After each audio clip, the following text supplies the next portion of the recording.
Coming up in NewsNight, an anticipated boost in tourism figures next winter season as a major carrier reintroduces flights to Barbados. A multi-million-dollar resort and housing project earmarked for the north of the island.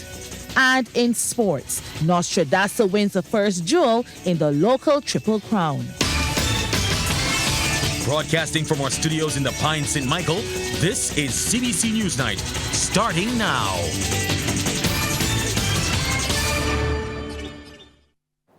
Good evening with NewsNight. I'm Anne-Marie Burke.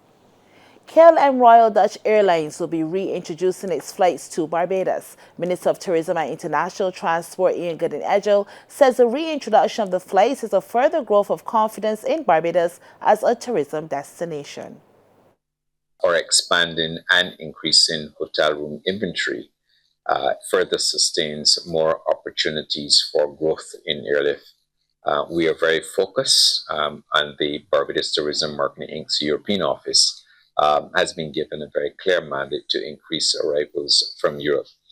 The airlift strategy as well that we've pursued, and certainly since I've joined the ministry short 2 years ago, is working and contributing immensely to the growth of tourism in Barbados that we are experiencing at the moment. Meanwhile, Chief Executive Officer of the Barbados Tourism Marketing Inc., Andrew Franklin, says the resumption of the service is a testament to robust negotiations and continuous engagement with the airline. Reflecting our strategic commitment to growing Barbados' presence in the European market. The commencement of this service in October aligns with our strategy to reduce seasonality, thereby attracting more visitors during the traditional trough period. A multi-million-dollar resort and housing project is earmarked for St. Lucie. It's a dual development plan between Arawak and Jada Group, which could come to fruition later this year. A total of 190 acres of land will be developed in the project. Trevor Thorpe has the story. The developers called it a strategic day for the stakeholders as they launched 2 developments aimed at transforming community living and leisure while supporting Barbados' National Development Plan. Chief Executive Officer of the Jada Group, Philip Tempro, says they are awaiting regulatory approval for development of the lands formerly belonging to the Arawak cement plant. He says the facilities will include the construction of high-end homes, hotel accommodations, and a commercial area. But we'll now be moving into a full-scale development to include 350 to 400 affordable housing, and amenities associated with the housing. That would be one project, the project that we would start with first. And I think our plans are to move that ahead ASAP. And our second project, which would be where the plant actually sits today, would be a full-fledged branded hotel residential resort. The CEO says the focus will be on the housing aspect of the initiative, but they are not ready at this stage to break ground. We're going through, of course, our planning permissions. Okay. We can't really build anything without planning, so we have to go through the planning process.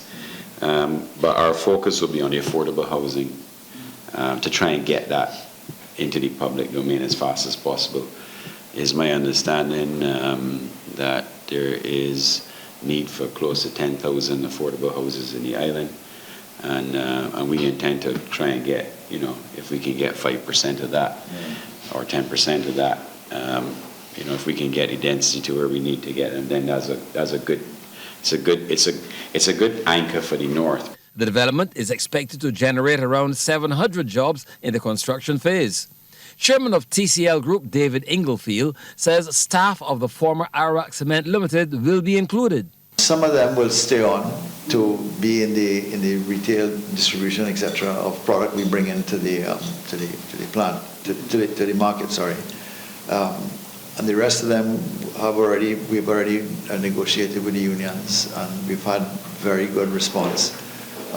And I think the unions and the employees themselves, who will, no longer be necessary, have been given very generous packages. The developers say the initiative reflects their commitment to creating diverse, future-forward communities in Barbados. Trevor Thorpe, CBC News. Now, coming up, Senator Blackman is confident of being the next MP for St. James North. Minister of Educational Transformation, Senator Chad Blackman, is in ready mode for the upcoming by-election in the St. James North constituency. Senator Blackman, who will be contesting the seat on a Barbados Labour Party ticket, was out and about in the constituency today, feeling the pulse of constituents. Our Nesta Henry was there and has this report. Minister of Educational Transformation, Senator Chad Blackman, is confident he will win the St. James North constituency in the upcoming by-election. He says he will achieve the win with what he is describing as an electric campaign team. And while he started his groundwork about a year ago with former Member of Parliament Edmund Hinkson, Senator Blackman says that the response from residents have been favorable. I'm very confident. I mean, the mood, and I wish the rest of Barbados could see it, but the mood here is very positive towards the Labour Party and towards my candidacy. But that's why I said, though, I'm not taking it for granted, because you mustn't believe that because this is a historical Barbados Labour Party seat, I got it in the bag. No, every person we're going to recanvass and canvass so as to ensure that we can meet them and hear what they have to say. Because I may have canvassed a person last month, but an issue can come up between last month and now that we might need to re-engage on. So this is also about that, ensuring that we can see what people have going on and make sure that the campaign and even going forward can adjust to what things they may need addressed. Former Member of Parliament Edmund Hinkson says the constituency is now familiar territory for Senator Blackman. We look forward to an interesting fight. As I said, we will certainly be respectful of the people of St. James North, as always, but they will not be taken for granted, and we will fight for each and every vote on election day. And the Deputy Prime Minister and the Minister of Transport and Works, Santia Bradshaw, says in the same way Mr. Hinkson provided a high level of advocacy in the constituency, Senator Blackman offers a similar approach to representation. He comes from a political lineage which has had his great-grandfather being the Speaker of the House of Assembly. So I believe he understands as well what representation is about. I too similarly share a similar background in terms of that legacy, and I do appreciate that, you know, sometimes you come with a little bit of an edge because you've seen things through a different lens. And in my walking through the response from people, they've recognized obviously his background, but they also, I think, recognize his intellect and the focus that he has on making this constituency even better. Constituents in St. James North will go to the polls to elect a new Member of Parliament on May 21st, 2025. Nomination day is set for May 6th. Nesta Henry, CBC News. The driver of a Sanitation Service Authority garbage truck was injured after his work vehicle overturned in St. John this morning. The accident, which took place around 7:45 at Pot House, led to emergency crews being pressed into action. The Barbados Fire Service responded with 2 rescue tenders from the nearby St. John Fire Station and also from the Bridgetown Fire Station. Residents on the scene also offered assistance. Fire crew had to utilize its rescue equipment to extricate the SSA worker from the vehicle, who was then transported via ambulance to the Queen Elizabeth Hospital. Public Relations Officer with the SSA, Carl Padmore, expressed appreciation to the efforts of the emergency personnel and St. John residents.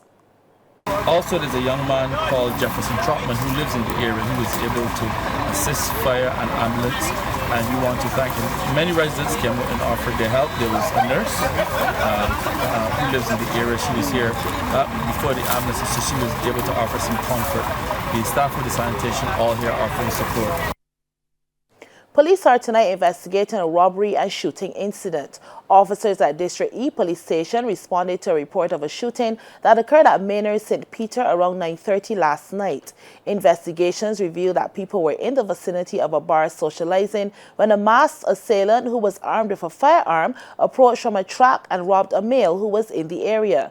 The assailant then discharged the firearm, causing injury to another male. The male who was injured was taken for urgent medical care in a private motor car. He was treated and discharged. Investigations Investigations into the matter are continuing as police appeal to anyone who may have witnessed the incident or have any information that may assist them to please contact the Crime Stoppers hotline at 1-800-8477, Police Emergency at 211, or District E Police Station at 419-1703 or 419-1737.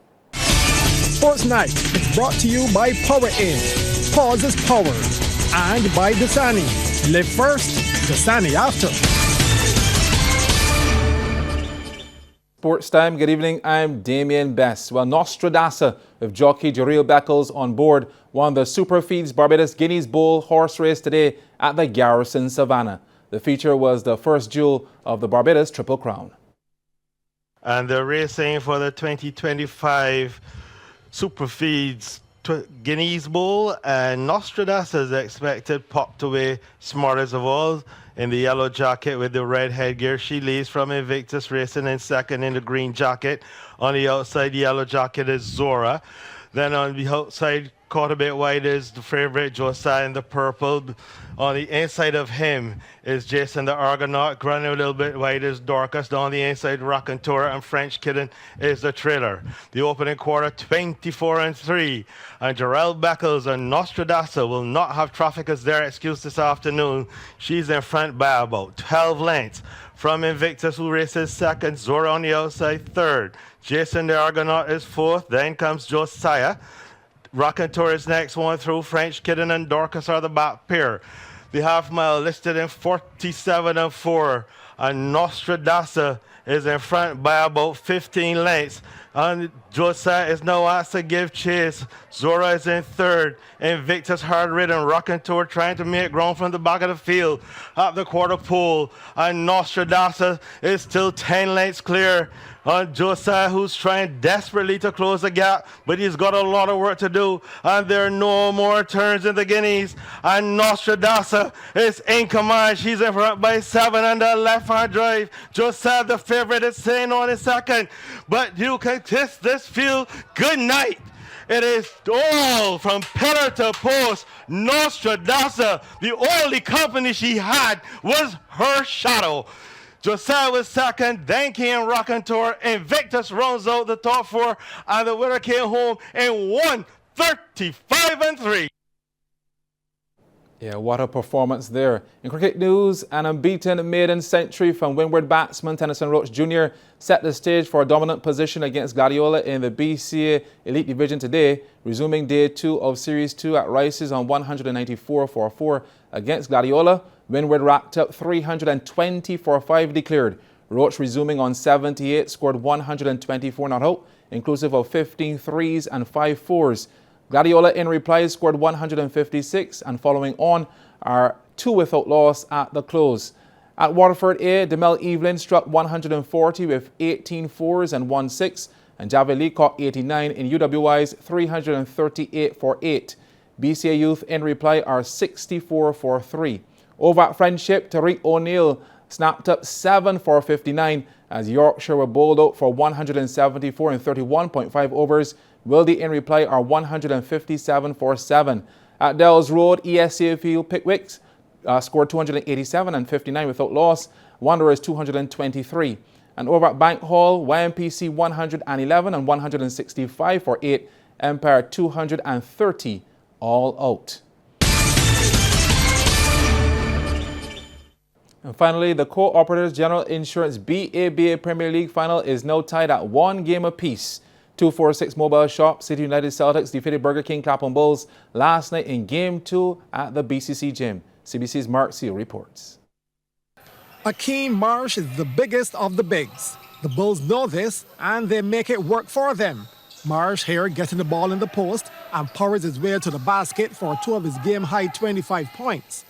In Game 1, the Celtics struggled with turnovers, but in Game 2, the Bulls, they had 21 of them, and on this turnover, the Celtics capitalized. Theo Grittich showing confidence in his shot, no hesitation in taking the 3, he had 14. The Bulls, though, led after the first quarter, 20-18, Simeon Maynard knocking down a 3 of his own as part of his 16. Anton Winter didn't really turn up in Game 1. but he did last night. On this fast break, Winter gets the basket and the foul as he added 18 for the Bulls. Celtics also got their share of and ones. Joel Hunt, their high scorer with 24, absorbs the hard bump and still gets it to go. But the Bulls maintained their lead at the half, still by 2.